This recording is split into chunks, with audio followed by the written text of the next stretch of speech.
Hey, welcome to this segment of Coffee Talk. Got a bonus episode for you today, a short little snippet that's going to get you going with a nice little tip and an update from Angler's Coffee. Before we jump into it today, I just wanted to share a quick little giveaway we're doing with anglers. You can go to wetflyswing.com/giveaway and you can enter to win a roast sampler pack. This is Joe's killer roast sampler pack. So this is your chance to grab some free coffee. And you can also just click down in the show notes right now. There'll be a link down there for the giveaway. Just click over there and just get on it. This is going to be a good one. Really easy and simple. Free coffee from Joe at Anglers. We're going to start off first here with Landon Mayer. Give you a quick little intro there. Move into Joe and then bring it back to Landon for a quick tip, all within less than 15 minutes. So this one's going to go by fast. I'm not sure what you're drinking this morning, but I always love to. I guess for you, actually, you're an hour, so it's actually getting closer to like 10, right? Your time. Take a guess. What do you think I had this morning? Did I have coffee or something else? What would be your guess? God, for you, I'm guessing you had something else. I'm going to say you're more like a tea type of person. That's a good guess. I do drink green tea.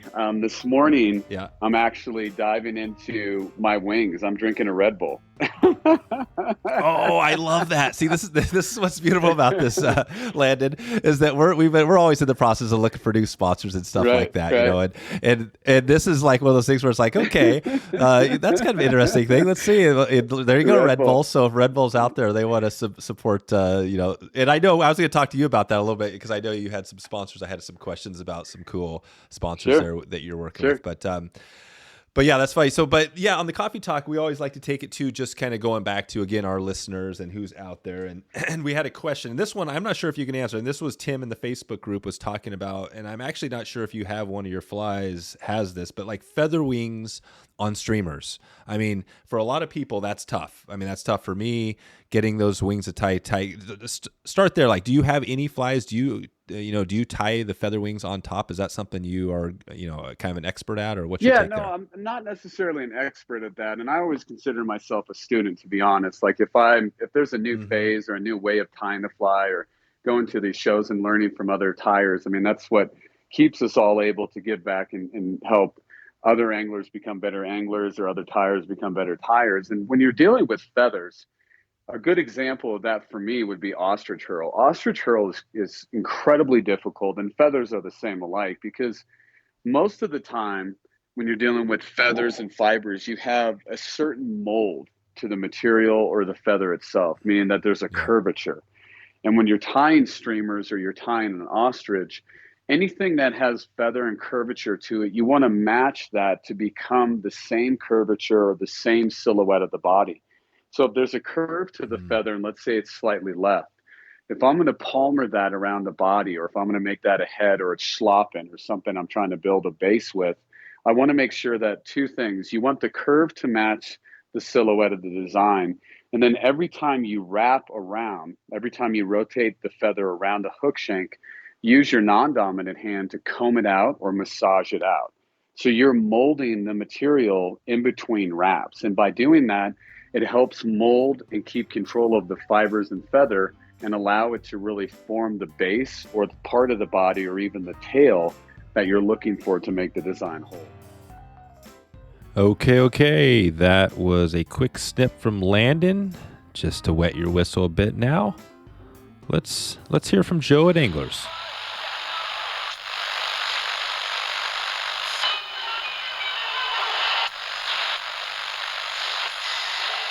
Got Joe from Anglers Coffee on. How's it going, Joe? It's going great, Dave. How about you? Good. Thanks for doing this. We had you on. I'll put a link out there to an episode we did with you a while back, which was a full length. This is going to be a quick little snippet for an update of what you have going, and then we're going to highlight a nice tip from Landon Mayer, who had a cool tip. He talked about his mini leech and stuff like that. So we're going to talk a little bit of flight tying, but before we get there, let's hear about what you've been up to. Give us the Anglers Coffee, because you guys are doing some good stuff out there. Well, boy, lots happened since the last time we talked. We just crossed over our first full year of business, and it's going great. We've had such great reception from the fly fishing community. Got some kind of exciting things going on. we're excited to say we're going to be exhibiting along with Alpine Leisure, Lauren Susie from Alpine Leisure, at the upcoming fly fishing show in Denver. We just finished up doing one in Edison, New Jersey. So we're excited about that. It's a good chance for people to come by, get to know us.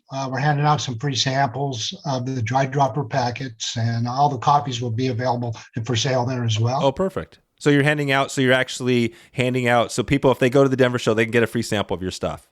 You get a free sample of the packet. We're not allowed to actually serve coffee, but we can't stop people from getting their own hot water and using our dry dropper. Or they can take it home and try it out too. So there, so there you go. So bring your own, get your hot water, and you can still do it. Yeah, do it while you're there or whatever. Yeah, for sure. Also, what else is going on? We just launched our latest Artist Series coffee featuring another bag design from Derek DeYoung. This one we call Brookies, which is a great coffee we're bringing in from Brazil. One of my personal favorites. We roast it up just a slightly past a medium, maybe medium dark point, and it's been really, really popular, really well received. And I mentioned the dry dropper. For those of people who haven't heard about it, dry dropper is essentially a coffee in a tea bag. It's a way to steep coffee. There's no equipment required. The quality is surprisingly great, and it's again a nice dark roast, and people are using it. It's great riverside coffee, great travel coffee, hotel room. Yep, there you go. So that's the easy way. And I always think, because I really like I think, is it the Muddler blend? We've talked about it's similar to the Muddler blend. Yeah, there you go. On the darker spectrum. So I'm gonna have to pick some of those up because I haven't had the dry dropper yet, and I feel like once people taste your coffee, because I was the same way. I was like, man, this is great stuff. And obviously we've got your whole story if people want to hear that, like I said on that other episode. But good. So you've got some stuff going. So you're going to be reaching out. What else? Let's talk about some of the groups, some of the organizations that you're supporting, this year. Oh, for sure. I mean, we're very committed to giving back. That's part of the whole reason I started this business, is one, to try to find a great cup of coffee for every angler, but also to give back to the community that we all love so much and takes care of us. Every quarter, we donate 2% of our total revenues to an organization. And this quarter, we're featuring Warriors on the Fly. It's an organization that benefits veterans recovering from PTSD, utilizing the therapeutic values of fly fishing that we all enjoy.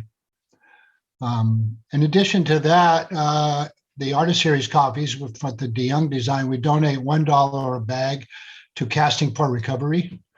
That's a group that benefits or is helping women that are recovering from breast cancer.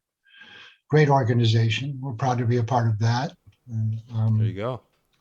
That's great. And then we're also committed to being, this is the year we're focusing on. Our goal is to be carbon neutral by the end of the year. Wow. So we're going through that process now. Holy cow! So that's a whole. We'll save that for another episode, because I'm sure I want to hear more about what that looks like. So Warriors on the Fly, casting. I mean, this is what's cool about this, because I'm always looking for new episodes, and those are two groups that I would love to hear more of the stories. So maybe we'll work on getting them on as well this year.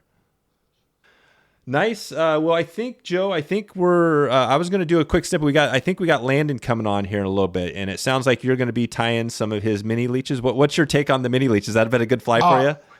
It's been a great fly. I'm up here. I'm kind of limited, particularly now with my hand. I'm pretty limited to light duty fishing. I do some stillwater fishing right down the road from where I live, and the mini leeches in black and olive have both been killing it all winter long. On the stillwater. On the stillwater, yeah. Love Either that. under a float or on the strip. They both work. That's so cool. Yeah, you're going to have to listen to that episode, because he broke down, he went in pretty detail on the mini leech. I think we touched on 7 flies. But yeah, that mini leech, it's just a leech, but it's really cool. It sounds like it's a very diverse pattern. You can use it streams and lots of different techniques. It really works, yeah. I'll be tying up a handful of them today. Okay. All right, Joe. Well, I think we're gonna move over to Landon now and get his tip, his coffee talk tip. And I asked him also. I think we asked what about his not coffee. We just said, what's he drinking in the morning. So I think he mentioned he actually said Red Bull, which was pretty funny. So we're gonna have to get him to do a little more coffee, I think, this year. Yeah, we'll have to work on him a little bit. Yeah. All right, Joe. Hey, thanks for doing what you do and for supporting this podcast and for creating the great coffee. Definitely, I love and that's straight up. It's like I couldn't support anybody that I didn't love. So I'm glad you make good coffee. Thanks, Joe. It goes both ways. I love the podcast. Yeah, I'm a big fan. So thanks for having me.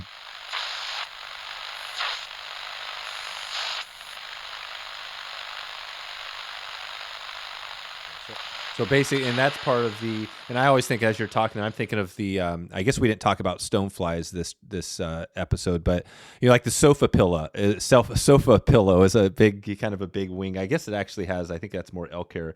But if you think about the wing, what's a fly? Think of a fly like a spruce fly, right? A spruce fly is a good old school fly. It's very standard. It's got your hackle up front, and then it's got like a wing of the paired hackled wings right on the back of the fly. Is that something that you see out there a lot with like either your flies or other people? Is that still? I know you see it in like steelhead flies Sure. and stuff like that, but I'm not sure like on streamers and stuff. Are you seeing that out there quite a bit? You see it more now. I would say probably the biggest advancement I've seen with feathers is when you see streamer imitations, like again, Blaine Chocolate's Feather Game Changer. When you have a complete changer in spines where the body's connected and it moves, and it's made out of feathers. I personally find feathers in, The Drunken Disorderly with Tommy Lynch and The Big Johnson with Chad Johnson, all these other awesome flies, and a bunch of Kelly's designs have the same idea with Marabou. What I really, I think, enjoy about streamers with feathers is they're lighter and they're easier to cast. Because ultimately, you're not tying a streamer just to make it a big food supply and a meal. You have to think about the performance because it's a larger fly. So if you're casting this when it's wet and you have feathers, it's going to be easier to cast. It's not going to retain as much water. If you have something that's dense and you have a lot of fibers or synthetics, it's going to hold more water like a sponge, and you're not able to wring it out between casts. That's why feathers really can be an advantage. And that's it. Going back to the Muddler Minnow. That was the first design I ever made. And dealing with feathers is the first exposure I had to that. So that's really right. What you're trying to do is just think of it where you're matching the curvature and also the way the spine is designed, where the spine is typically on one side of the feather and the material's flared out to the other side. You have to match those up accordingly. And I remember Schultze, when he taught me this, just watching him tie at the New Jersey show, and Schultz Outfitters, it's an awesome shop, and he did a great job explaining this. But you want to take each one of the feathers, and let's say you have them on both sides of the fly. You want to make sure that you're plucking feathers and matching them so they're the same size before you tie them in. And the way that they look when you connect them in your hand is the way that they should look when you tie them onto the fly. So when you talk about the spruce fly and the Muddler Minnow, that's a feather right on top of the hook shank. And you need to make sure that you do one loose wrap and look at the fly, adjust the feather, adjust the material, then seat it or cinch it down. Always give it that adjustment.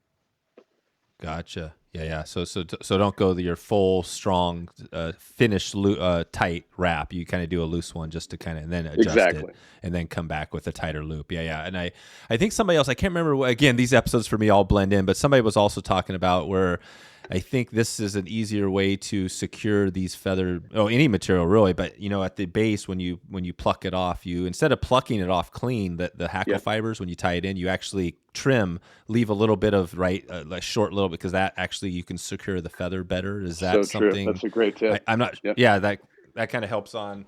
And I'm trying to think of like, okay, how do you again? I don't know if that helps it get straight. I think you describe how to keep it straight, but that might help it secure and stay. Oh, absolutely. Just leaving feathers at the base of the spine, twisting rope so it grabs material, making sure that you measure them in hand. All of these tips, and again, all of these are tips that I learned, or you've learned, or others learn, and we apply all of those pieces, those simple details or small pieces of knowledge, apply them collectively together. And in fly time, what's really neat is that you find a more productive way to produce the fly. So even if you're a specialty tire and you're not producing flies, you're not a production tire, you're a detailed designer, you're still becoming more productive by simplifying each step in the process or finding a tip or trick that makes it easier. And once you do that, you can crank out hundreds or thousands of these flies instead of struggling through wondering how to gain control. And that's what we're trying to do, is just control every step of the process And that's what makes us better fly tyers.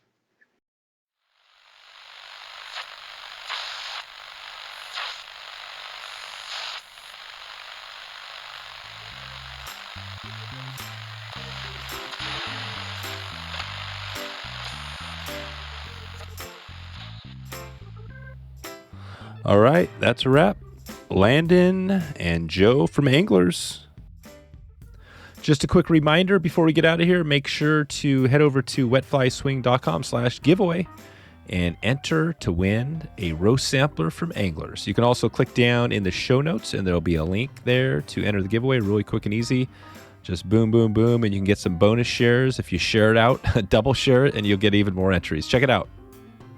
If you want to dig in more to this, this episode is a little snippet episode, and the full-length episode will be coming soon in a few weeks to this podcast. So click that subscribe button, and you'll get updated when we get the full episode on for Landon. And Anglers, you know where to connect them. You know where to connect with Anglers. They are definitely worth a connection. Thanks for checking in today for this snippet episode. I'd love to hear what you think. Send me a message, dave@wetflyswing.com. Give me a heads up and let me know.